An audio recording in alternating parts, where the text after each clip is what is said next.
Segundo o livro das crônicas dos reis de Judá, os reis de Jerusalém, capítulo de número 26.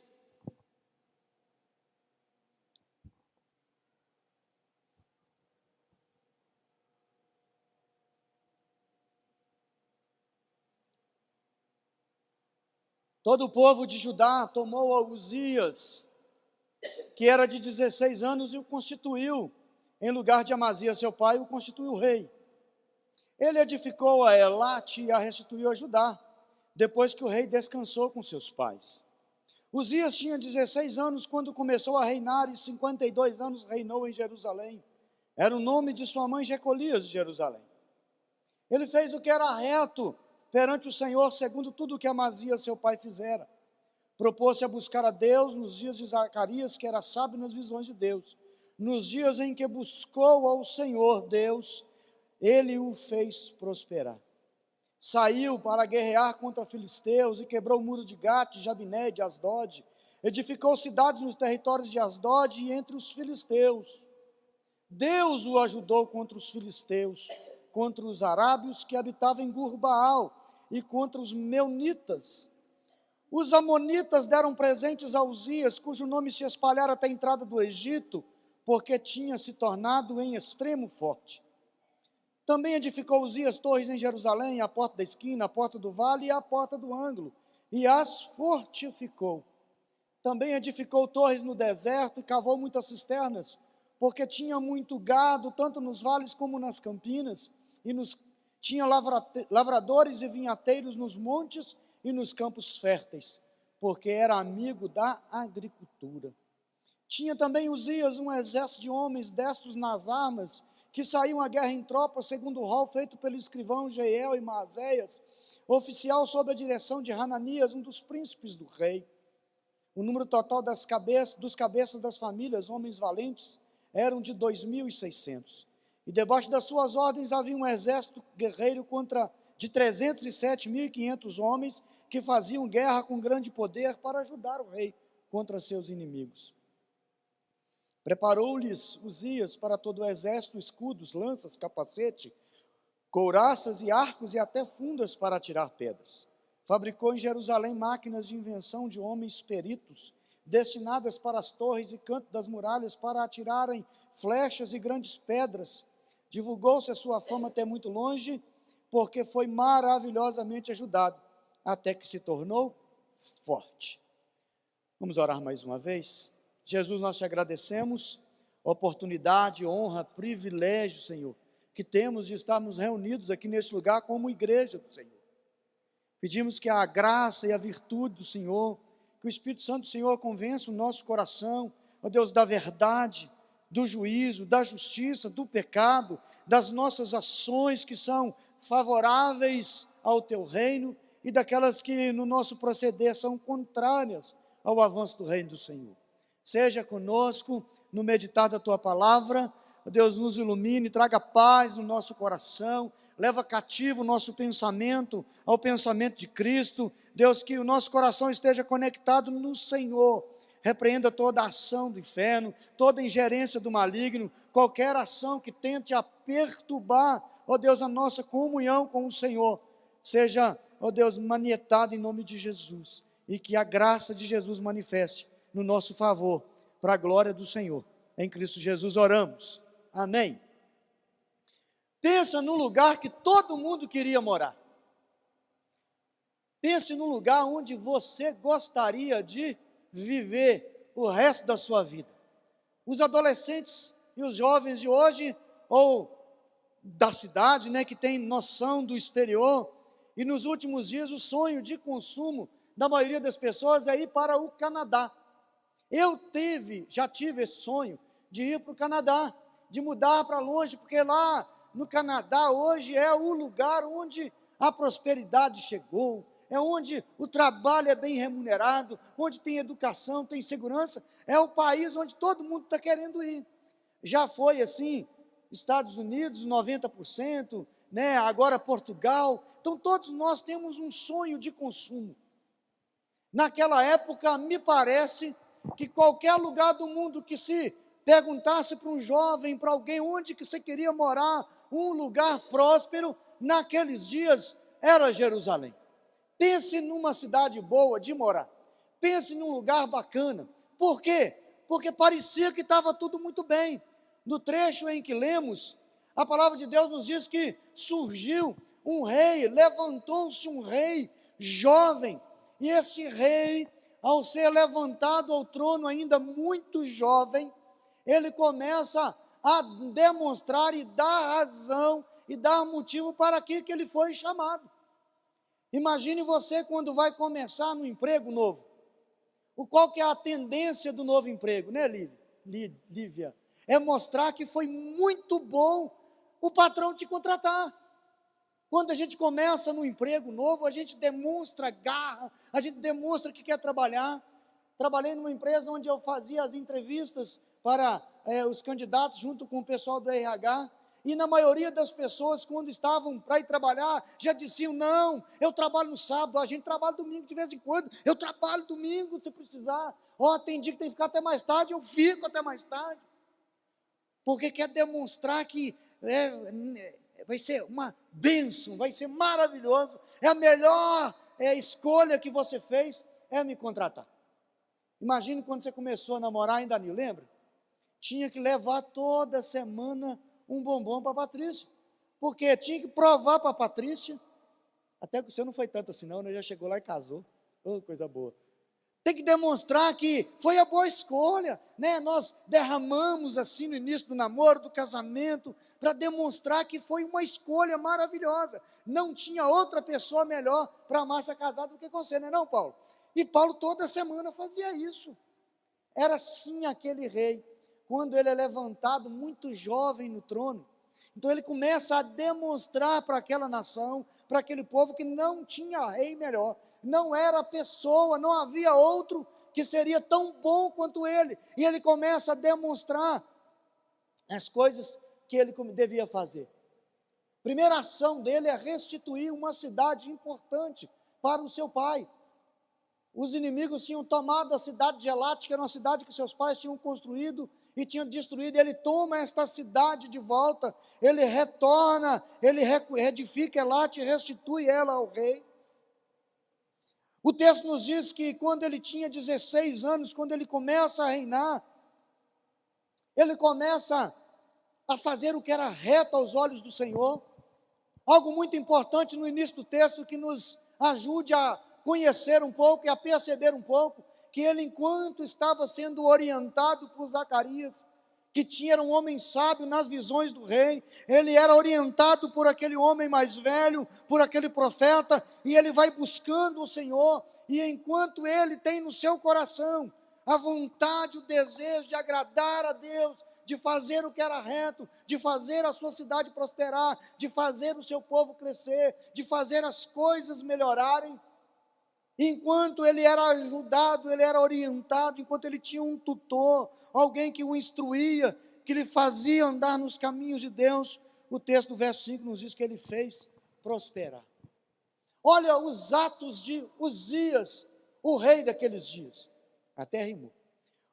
Ele saiu para guerrear contra os filisteus. Os filisteus eram os gigantes da terra, das nações ali, uma das nações dos gigantes das qual era descendente o Golias, que lutou contra Davi. Era uma cidade formada por pessoas de grande porte, eram gigantes, homens destros na guerra. O texto nos diz que ele entra na terra dos filisteus, ele vai atrás dos inimigos, ele quebra o muro de Gate. Gate era a fortaleza dos filisteus, uma das cidades mais fortificadas da época. Ele vai com seu exército, ele derruba o muro, ele quebra o muro daquela cidade, ele faz guerra contra os filisteus, com os outros reis, ele edifica as cidades nos territórios do inimigo. Ele não só derrota o inimigo, como ele avança as suas fronteiras e põe as suas cidades, ele edifica, ele põe o nome de Deus, ele põe o seu nome no meio da cidade dos inimigos. Ele começa a fazer, e seu nome começa a crescer. A palavra do verso 7 nos diz que Deus o ajudou contra os filisteus, contra os arábios. contra homens peritos na guerra, valentes, os amonitas. Os amonitas eram homens mau, eram como você vê hoje no Estado Islâmico. O jeito dos amonitas fazerem guerra era como o Estado Islâmico. Eles eram cruéis na guerra, eles entravam na cidade e despedaçavam tudo que encontrava. E o texto nos diz que a fama do rei Uzias, o jeito dele fazer as coisas, a ajuda de Deus para com ele, o faz com que estes amonitas, esses homens tão cruéis, tão bárbaros, enviam presentes para ele, para aplacar o seu coração. Antes dele ir fazer guerra contra os amonitas já mandam presentes para ele e diz: olha, fica aí na sua, nós estamos em paz. Lembra quando você estava no recreio que você brincava de altas? Estamos de altas? Ele chegava: estamos de paz, estamos de bem, estamos de altas, não mexe comigo. Os amonitas, homens bárbaros, mandam um presente, por quê? Porque o nome dele, o renome tinha se espalhado por toda a terra. Era um homem famoso já pelos países, pelas terras vizinhas. A sua fama chega à porta do Egito. Além de ter esta fama de trabalhar muito em favor do seu país expandir, ele também, a partir do verso 9, vai dizer que ele começa a tratar da segurança da cidade. Ele vai nas torres de esquinas, ou nas portas de Jerusalém, dos muros, e ele começa a edificar torres. Torres é um lugar para as sentinelas, para os vigias ficarem. Então essas torres eram bem equipadas, bem armadas, e os vigias ficavam lá o tempo todo para produzir segurança para quem entrasse dentro da cidade. Além disso, ele sai para o deserto, e além de ter somente as torres de vigia para dar proteção da cidade, ele vai até o deserto, produz torres e coloca e constrói torres para proteger e vigiar a cidade de longe. Então, antes dos inimigos chegarem às portas da cidade, ele já tinha soldados lá no meio do deserto, vigiando, e quando viu o inimigo, já tinha notícia para a cidade que os inimigos estavam às portas. Ele vai para o deserto, ele cava cisternas, porque ele tinha muito gado, tanto nos vales como nas campinas. Ele também era amigo da agricultura, começou a produzir alimentação e alimento. Como eu disse, pensa num país que estava maravilhoso. Segurança do lado de fora, segurança do lado de dentro. Você pode andar às 11 da noite com o celular na mão, andar a pé, o BOPE está na rua, os soldados, o exército na rua. Um lugar onde a segurança era maravilhosa, onde tinha comida, tinha abastança, tinha gado, tinha água, o país mais próspero do mundo daquela época, a cidade maravilhosa. Ele faz prosperar e ele cuida do seu povo, da sua cidade, de maneira tremenda, e o texto vai nos dizendo que o Senhor era com ele. Ele resolve produzir máquinas para o seu exército. Ele tinha um exército de mais de 300 mil homens, e esses homens eram bem equipados com escudo, com lança, com flecha, o melhor dos armamentos. Talvez você já assistiu esses filmes da Idade Média. Um dos filmes maravilhosos que eu já assisti, que eu gosto, é aquele Guerras Sangrentas, Invasões Bárbaras. Um filme da Idade Média, e você vai ver lá as catapultas, aquelas máquinas de atirarem pedras de fogo. O texto sagrado diz que foi Uzias que inventou esse negócio. Imagina, 600 anos antes de Cristo, ele inventa essas máquinas de guerra para atirar pedras, para atirar fogo, para atirar flechas. Ele arma o seu escudo, a cidade vive em paz, a cidade está protegida, a cidade e o país está seguro, porque o rei era maravilhoso. O texto sagrado nos diz, e termina o capítulo 26, o verso 15, a parte que lemos: divulga-se a sua fama até muito longe, porque ele foi maravilhosamente ajudado até que se tornou forte. Se fôssemos traduzir literalmente esta palavra que termina o verso 15, ele foi maravilhosamente ajudado, até que se tornou forte.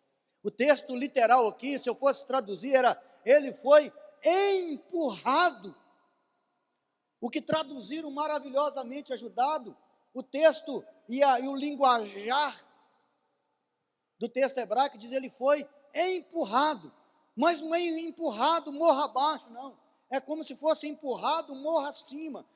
O texto é como se fosse carroças atoladas no barro, e ela é empurrada porque os animais não dão conta de puxá-lo sozinho. O texto diz que Deus fez com ele o que se faz com carroças atoladas no barro, morro acima.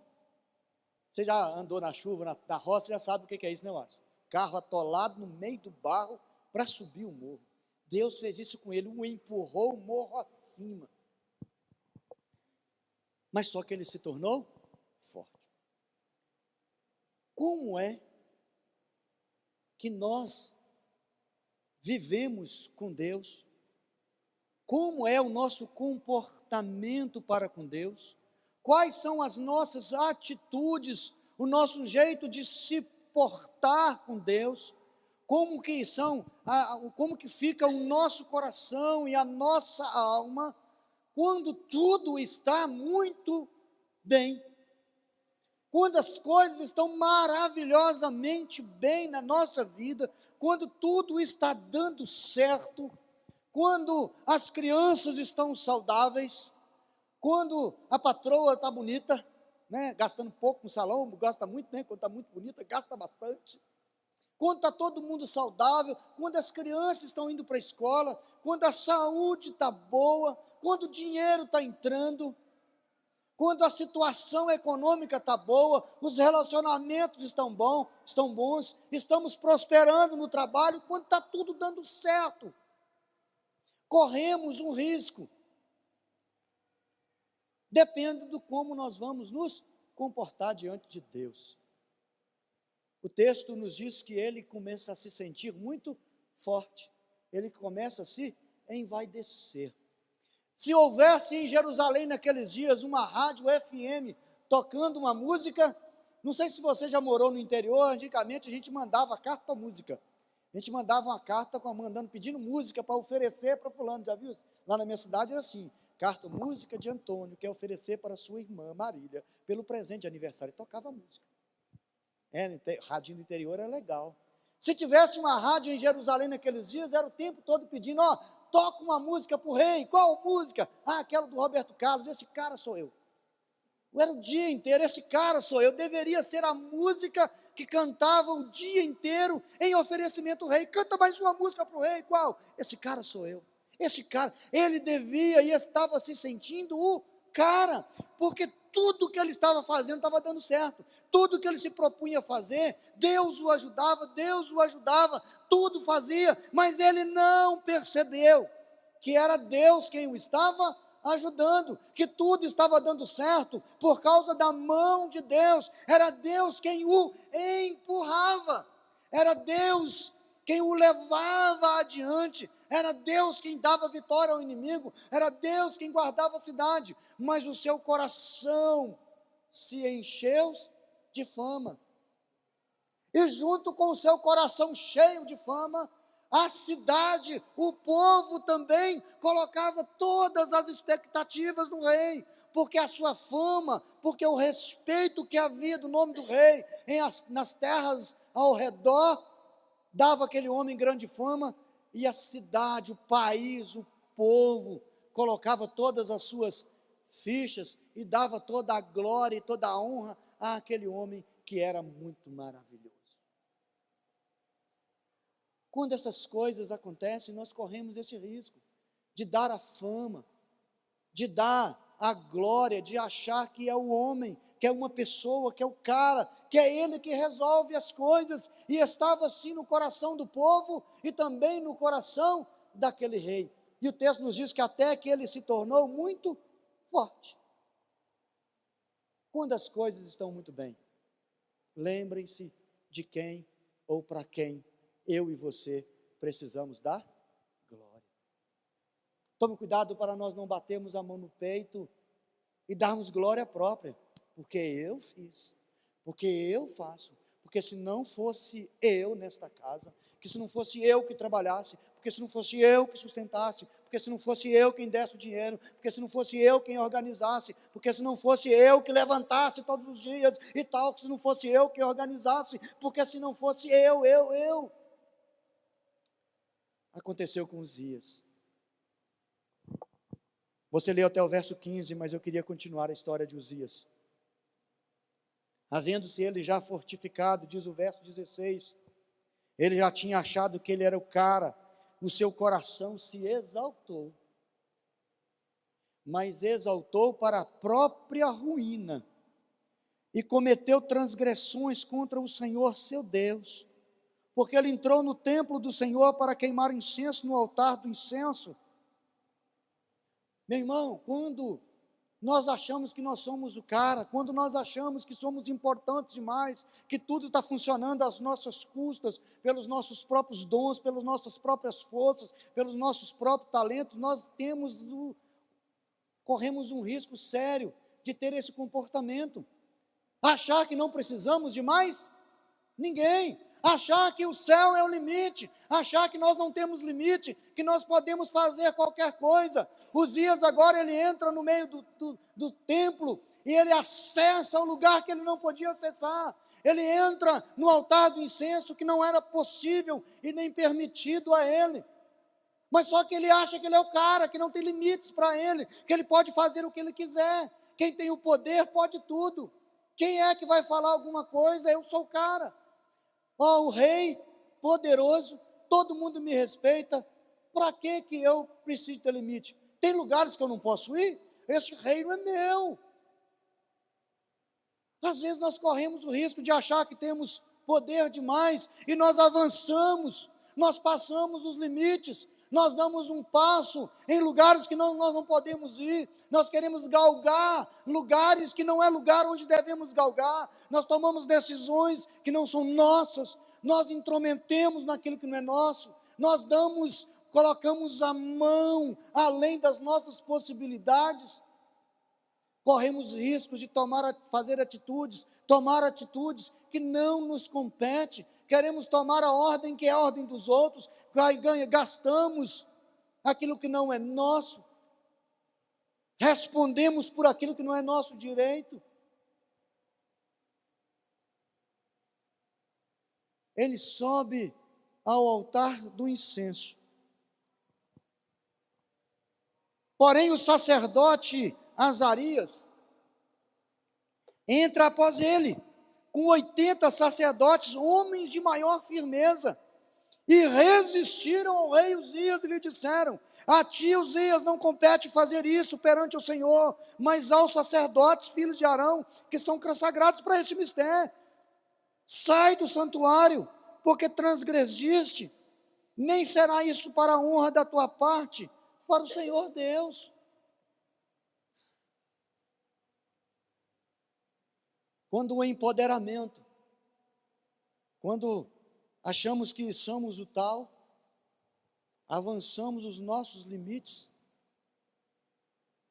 o que nós precisamos para salvar a nossa pele são homens de Deus, homens de maior firmeza.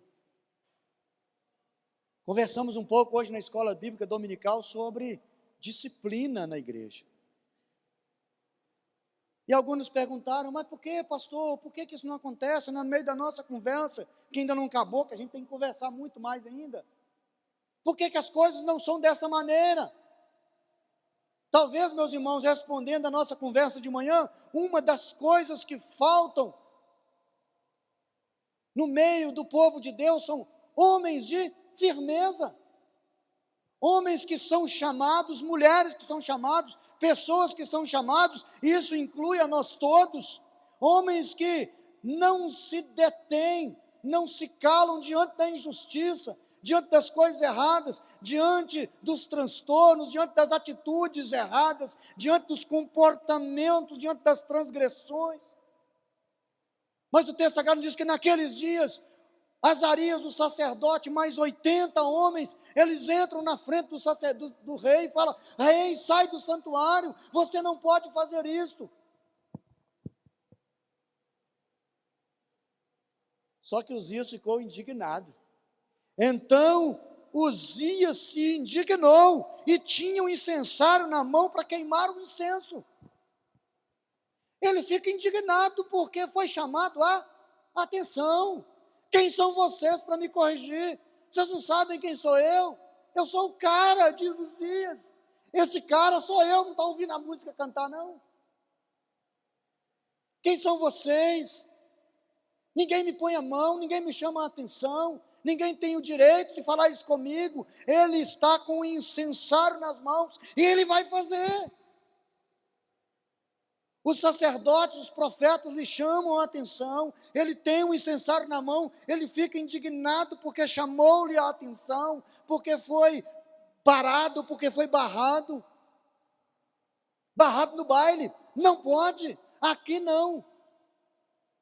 Ele fica indignado e ele continua, ele caminha para o altar, porque ele é o cara, porque ele é a pessoa, porque o seu coração está altivo, porque ele não recebe instrução de mais ninguém, ele abandona os conselhos de Zacarias, ele abandona, ele caminha por si só, porque o texto nos diz que ele ficou envaidecido, ele se exalta a si mesmo, para ser redundante e mais forte.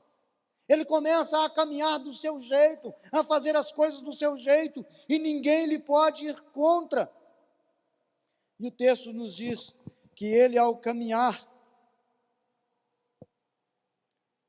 então Uzias se indignou, verso 19, tinha um incensário na mão para queimar o incenso, e indignando-se ele contra os sacerdotes, e não é ficar de beicinho não, indignar-se mesmo, gritar, levantar as mãos, levantar a voz. O texto sagrado nos diz que lhe sai uma lepra no meio da testa. O seu rosto fica leproso dentro da casa do Senhor, perante os sacerdotes, na casa do Senhor, junto ao altar do incenso. Então, o sumo sacerdote Azarias e todos os sacerdotes voltaram-se para ele, e eis que ele estava leproso na testa, e apressadamente o lançaram fora, e até ele mesmo deu pressa em sair, visto que o Senhor o ferira. Assim ficou Uzias leproso, até o dia da sua morte. E morou por ser leproso numa casa separada, porque foi excluído na casa do Senhor. E Jotão, seu filho, tinha o seu cargo, o cargo da casa do rei, julgando o povo na terra. O juízo lhe vem imediatamente. Só que ele não morre, ele fica leproso, ele fica doente. Só que ele é o cara. E ele sendo o cara, ele sendo o poderoso, ninguém pode saber. A sua fama é muito boa.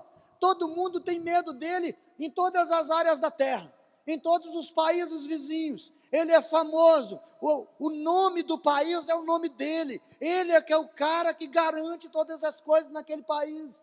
Ninguém pode saber. Já ouviu falar de crente gato? Aquele crente que cai em pé. Caiu, mas caiu de pé. Já jogou gato do terceiro andar? Já, Milton? Já viu um gato caindo do terceiro andar? Não jogou não, né? Ainda bem, graças a Deus. Mas você já viu um gato cair de terceiro andar assim? Ó, ele cai em pé. Você já viu gato cair deitado? Não cai, gato só cai em pé. E Uzias é assim, caiu, mas caiu em pé. Porque ele era o rei, ele era o cara. A sua fama não pode ser abalada, ele não pode ser contestado, ele não pode ser questionado. O nome do país é o nome dele. Se ele caiu, se ele pecou, se ele vai morrer, a nação vai ficar sem ninguém, ó céus. Agora mais ninguém poderá me defender. E ele mora escondidinho. Durante 3 anos, ele mora numa casa separada.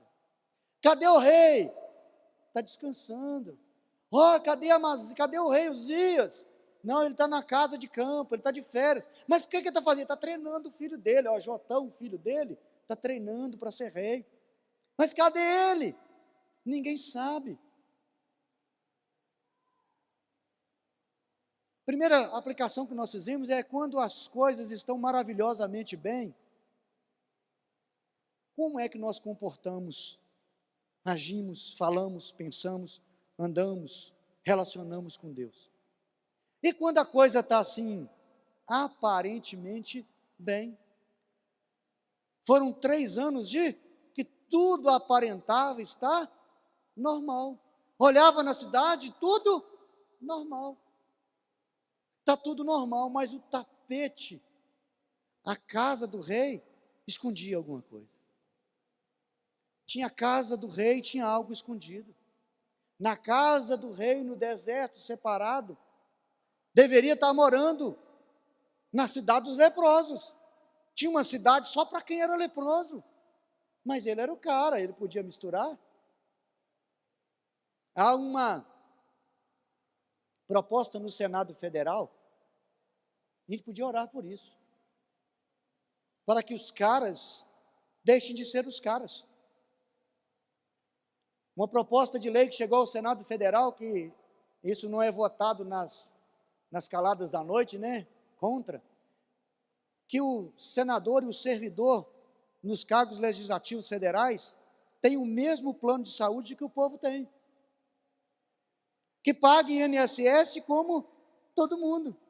Que terminar o seu mandato, ele não receba aposentadoria por tempo do resto da vida, por causa do tempo de trabalho. Que não seja o seu cargo, que os seus funcionários, tudo que ele tem, porque os caras não podem ser os caras lá, que bom se isso passasse, porque tem privilégios, fim do foro privilegiado, o rei tinha foro privilegiado, ele não podia morar no meio dos leprosos comuns, construir uma casa para ele, um lugar para ele viver, porque ele é o rei. Eu sou o cara, eu moro na cadeia, mas eu posso receber visita a qualquer hora, eu posso atender a imprensa. Conhece de um cara assim no Brasil?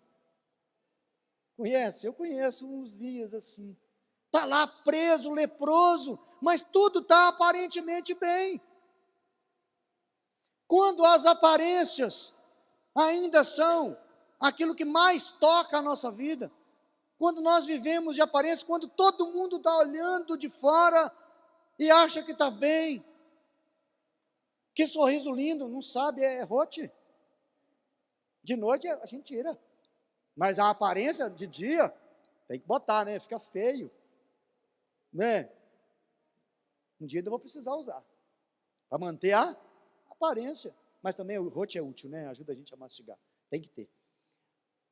Quando nós vivemos de aparência, quando as coisas aparentemente estão boas, mas nós sabemos que não está, nós temos que manter a fama, temos que deixar a aparência que está. Como é o nosso comportamento quando ainda a gente consegue manter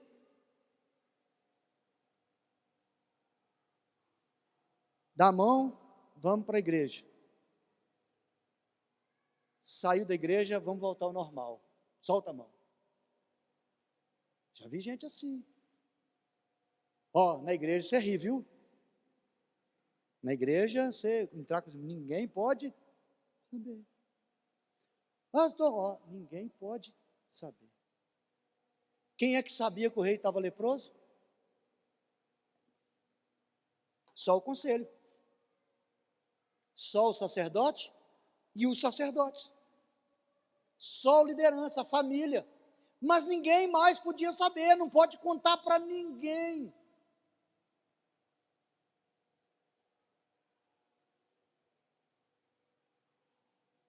Assim ele ficou leproso, morando numa casa separada. Jotão, seu filho, reinava no seu lugar. Quanto mais os atos de Uzias, tanto os primeiros como os últimos, o profeta Isaías, filho de Amós, escreveu. E descansou Uzias com seus pais, e com seus pais o sepultaram no campo do sepulcro que era dos reis, porque disseram, ele é leproso. E Jotão, seu filho, reinou em seu lugar. 3 anos conseguiram se manter as aparências. Mas um dia, a casa cai. Infelizmente, nós não vamos conseguir manter as aparências muito tempo. Se nós formos manter as aparências e não lutar para reverter o quadro, a tendência é essa, as coisas desmoronarem, a casa cair. Foi isso que aconteceu. O cara morreu. Se o cara morreu, o que acontece agora? Os países em volta, os inimigos que tinham terror de Uzias, eles dizem: o rei morreu, vamos atacar. O povo que confiava no Uzias, as pernas começam a tremer, porque o cara não existe mais. Onde ele podia ser sustentado, a sustentação acabou, caiu. O cartão de crédito quebrou. O emprego mandou embora. O plano de saúde perdeu. A saúde, a força, a robustez. Se aquilo que nós estamos firmados ruir,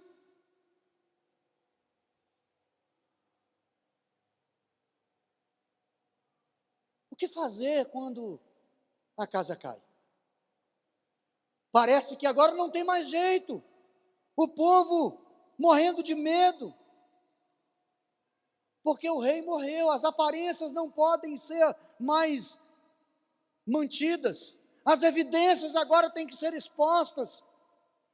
Descobriu, é notório, é público, está todo mundo sabendo. Agora não tem mais jeito de esconder. A casa caiu.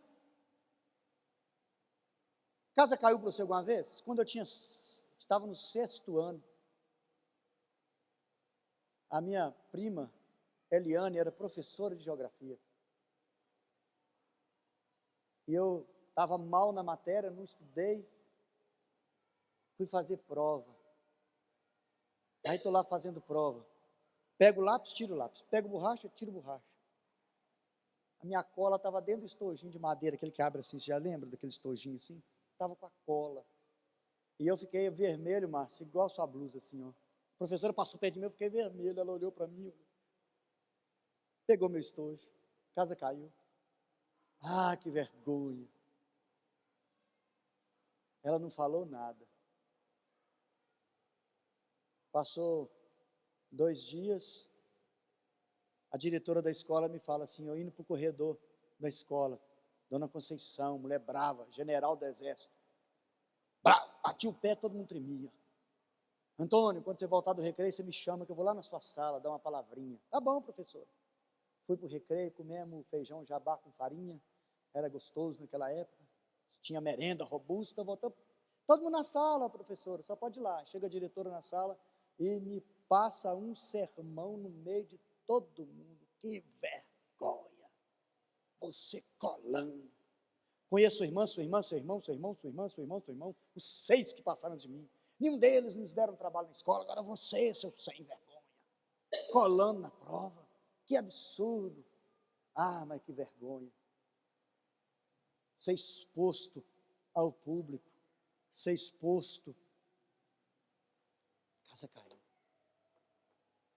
O que fazer? A Bíblia e as Escrituras Sagradas nos dão o que fazer.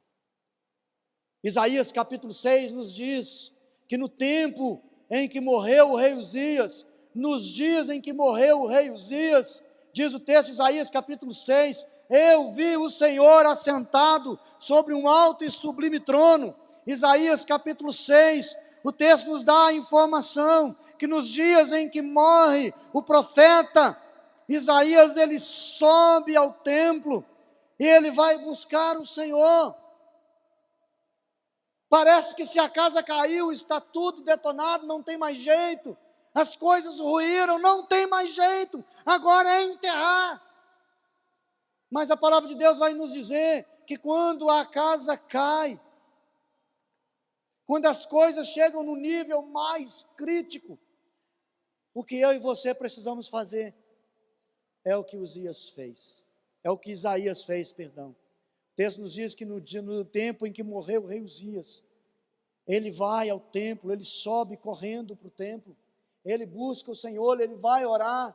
Ele devia ter feito isso nos dias que estava bem, ele devia ter buscado o Senhor nos dias que estavam mais ou menos bem, mas ele fez isso quando estava mal. Nunca é tarde, não vai haver um tempo em que é tarde demais, que eu e você podemos decidir correr atrás e ir buscar o Senhor. Não existe situação drástica tão ruim em que eu e você não possamos encontrar ajuda, restauração no Senhor. Nos dias em que morre o rei Uzias, o povo apavorado, o rei morto, o profeta assustado. E Isaías 6 vai nos dizer que Deus ainda continuava no trono, reinando soberano. Isaías corre para o templo, parece que ele está indo contar a maior desgraça da terra para Deus. Ele chega no templo e vai contar o que aconteceu. Senhor, estamos lascados. Senhor, estamos mortos, estamos destruídos. Por quê, Isaías? O senhor não viu? O cara morreu, as coisas estão demais ruins, os inimigos estão às portas, eles se levantarão contra nós, ele nos dava tudo, temos tudo, e agora? O que vai ser de nós? A resposta de Deus para ele foi essa: anjos voando, cantando, santo, santo, santo, é o Senhor dos exércitos, a terra está cheia da sua glória. Mas não é possível, Senhor, como que a terra pode estar cheia da glória, sendo que as coisas se revelaram mal de uma vez por todas? O senhor não viu? A terra está cheia da sua glória. Deus continua ainda reinando, operando gloriosamente. E quando ele vê a glória do Senhor, um livro que eu li no seminário chamado Religião Vida Mansa, muito legal, vai dizer esse texto assim, que quando Isaías chega trêmulo no templo, apavorado, com medo, porque a casa tinha caído, tudo tinha ruído, o medo abatendo a porta por causa da confiança do rei já tinha acabado. Ele vê a glória do Senhor, ele percebe quem era ele. E ele diz: ah, Senhor, e agora eu entendi.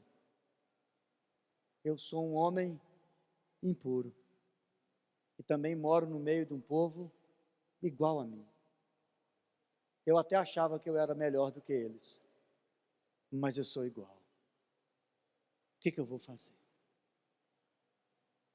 O texto sagrado nos diz que Deus enviou um dos serafins que com a brasa viva tira com atenais uma brasa do altar, coloca na boca de Isaías e diz: os teus pecados são perdoados, mas eu tenho que enviar alguém. E Isaías diz: envia-me a mim. Quando as coisas se revelam, quando a casa cai, como nós vamos nos comportar? Quando está tudo muito bem. O Evangelho, o Novo Testamento nos diz sobre algumas pessoas, alguns homens que tudo estava bem. Você lembra de Nicodemos? Nicodemos era um homem importante. Olhava para Nicodemos, chefe da sinagoga, príncipe dos judeus. Tudo muito bem, não precisa de nada. Mas ao encontrar-se com Jesus, Jesus disse: precisa de mais alguma coisa. Você precisa nascer de novo. Talvez na sua vida você ache que está tudo muito bem. Você tem certeza que não precisa mexer com nada. Que está tudo muito bem, está tudo maravilhosamente bem. Não, do jeito que a gente está indo está bom. Não precisa de mexer em nada. Você precisa nascer de novo. Você olha para Paulo, então Saulo de Tarso. Você quer alguém melhor, que está mais bem do que ele? Poderoso, cheio de fama, homem importante na religião do seu país, com autoridade no seu país, para resolver todas as questões de religião. Para ele tudo estava muito bem. Ele estava achando que ele estava fazendo até as coisas certas em nome de Deus. Achou que ele estava fazendo algo maravilhoso para Deus. Mas ele precisou de se encontrar com Jesus. Ele se encontrou com Jesus. E Jesus mudou a sua vida de fato e de verdade. Quando tudo está muito bem, meu irmão, nós precisamos encontrar com o Senhor. Nós precisamos de ter um encontro com o Senhor. O Evangelho também nos dá a notícia de quando está tudo aparentemente bem. Não está assim tão bem, mas se olhar de fora assim, é maravilhoso. Lucas 19, você olha para Zaqueu, o publicano, bom emprego, cheio do dinheiro. Você olhava para ele, próspero. Aparentemente, na vida de Zaqueu estava tudo maravilhoso. Ele era até invejado por alguns, odiado por outros. Mas quando ele encontra com o Senhor, ele faz uma confissão implícita nas suas palavras. Havia muita coisa debaixo do seu tapete. Era só aparência. Na sua profissão, na sua vida, ele defraudava, ele roubava, ele aplicava impostos além da conta. Ele confessou isso ao dizer ao Senhor que devolveria os bens. Quando você consegue manter as aparências, quando está tudo aparentemente bem, eu e você precisamos encontrar com o Senhor. Lembra do jovem rico? Aparentemente tudo bem. Olhava para o menino rico, cheio de bênção, tinha tudo o que precisava. Senhor, o que eu faço para ir para o céu? Uai, segue a lei, obedece. Isso eu faço. Olha, eu sou um bom religioso. Eu tenho bens. Você olha para mim, olha para mim. Olha a minha situação, olha como que eu estou, meus pais, minha família. Eu estou bem, tudo maravilhoso. Faço todas as ordenanças religiosas possíveis. Canto domingo de manhã no coral. Toco domingo de noite. Leio a Bíblia regularmente, respeito os meus pais. Eu faço tudo desde a infância. Aparentemente tudo estava bem, mas o seu coração estava mesmo, era agarrado na riqueza, naquilo que ele possuía. Jesus disse, vai e vende tudo o que tens. Aparentemente estava bem, mas precisava encontrar-se com o Senhor. E a Bíblia também nos dá algumas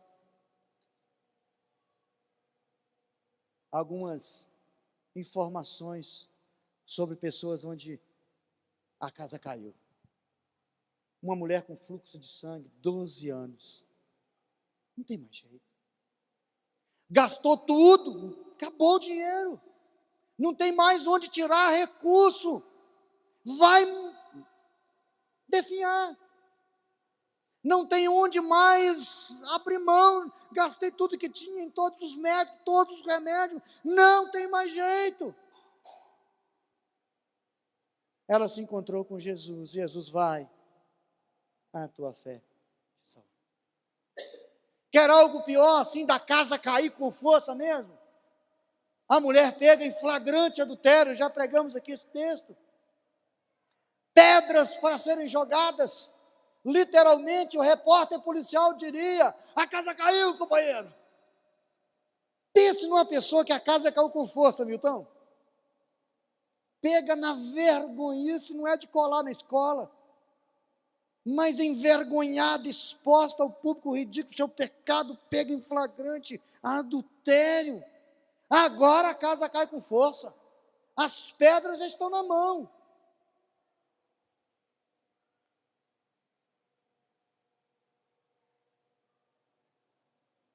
Para Isaías, uma brasa tirada lá no altar do templo.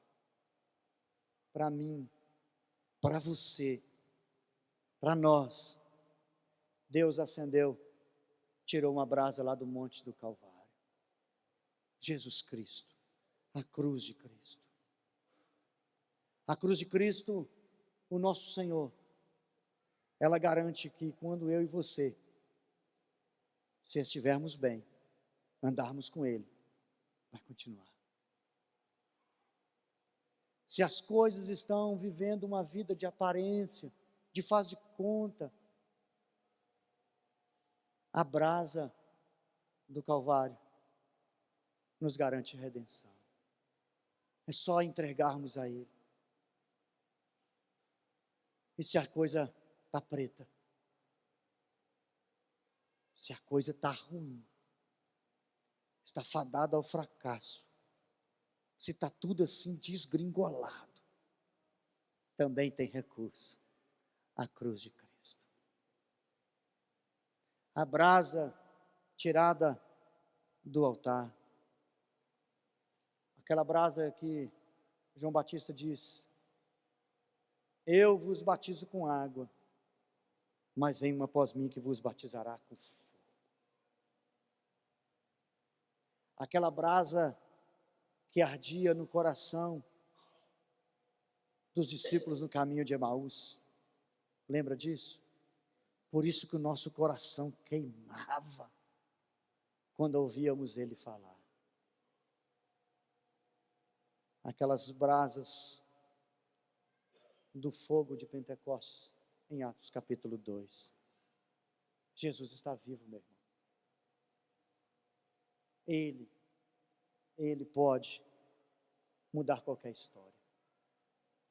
A história do homem não muda a história de Deus. Sempre haverá uma esperança. Os homens de Jerusalém naquela época olharam para os homens, olhava para o homem e via o fracasso, a morte, e dizia: estamos perdidos. Isaías correu e olhou para o Senhor e viu esperança, viu glória, viu a graça de Deus manifestada naquele lugar. A esperança, eu e você podemos acreditar. Se você, talvez igual a mim, acha que está tudo bem, eu e você precisamos encontrar com o Senhor, entregar nossa vida para o Senhor de verdade. Mas está tudo bem, precisamos buscar o Senhor. Mas se você, igual a mim também, tem coisas debaixo do tapete, tenta manter as aparências, precisa manter as aparências, há tempo também para o Senhor. Eu e você podemos buscar o Senhor hoje e dizer: Senhor, olha o meu tapete, olha como que as coisas estão. A culpa é do rei, a culpa é de fulano, a culpa é da minha mulher, a culpa é do seu tapete. Talvez as coisas também estão daquele jeito que acha que não tem mais jeito. O seu namoro, o seu casamento, o seu trabalho, o seu emprego, os seus filhos. Quantas vezes a gente olha para o filho e fala assim: não tem mais jeito. Quarta-feira nós vamos fazer uma visita, te convido aí na casa da irmã Nilda. 3 meses atrás, um diagnóstico terrível, um tumor dentro da cabeça. Eu falei: irmã Nilda, meu Deus, pastor, nós vamos operar. Não. Eu igual o profeta com as pernas tremendo e ela enxergando o Senhor. Não, pastor, vontade de Deus, Deus vai dar. Nos reunimos terças-feiras da oração. Irmã Nilda, agradecer a Deus. Por quê? Porque minha cirurgia vai chegar um dia. E na hora que ele falar, eu estou lá agarrado. Vamos lá fazer, pastor. Ligou na quinta, na sexta já estava lá. Operar, pastor. O que é isso? Tirar um tumor dentro da cabeça. Qual que é o problema? Tem que tirar. Mais oração, irmã. Pastor, eu não perdi a esperança. Quero que eu ore pelos meus filhos. Na outra terça-feira, ore pelos meus filhos, pastor. Às vezes a gente acha que não tem mais jeito, mas ainda há uma esperança, pastor. Se Deus quiser, aquilo lá muda. Ainda há esperança. E a gente precisa orar por isso. Faça a sua oração. Você pode orar assim, Senhor, para mim está tudo bem. Eu estou igual Jerusalém daqueles dias. Está tudo bem lá em casa. Não está faltando nada. Meus meninos estão bem. Meu esposo está bem. Minha esposa está bem. Louvado seja Deus. O que precisamos fazer é dar crédito a Deus. Faça uma oração de gratidão. Obrigado, Senhor, porque lá em casa o cara é Jesus. Na minha história, o Senhor que é o cara poderoso. A nossa confiança está no Senhor. Se não tem faltado nada, louvado seja o Senhor. Se as coisas estão endireitando, obrigado, Senhor. Se as coisas estão prosperando, obrigado, Senhor. As portas do emprego abriram, obrigado, Senhor. Ah, Senhor, tem algumas coisinhas que não estão boas. Meu tapete ainda suporta. Minha gaveta ainda aguenta. Meu guarda-roupa ainda fecha. Minha mala ainda dá para guardar. Ainda dá para manter as aparências. O cheque está no vermelho, mas não explodiu. As brigas são contínuas, mas ainda nós não batemos no outro. Você pode fazer a oração, Senhor. Parece que está tudo bem, mas não está não.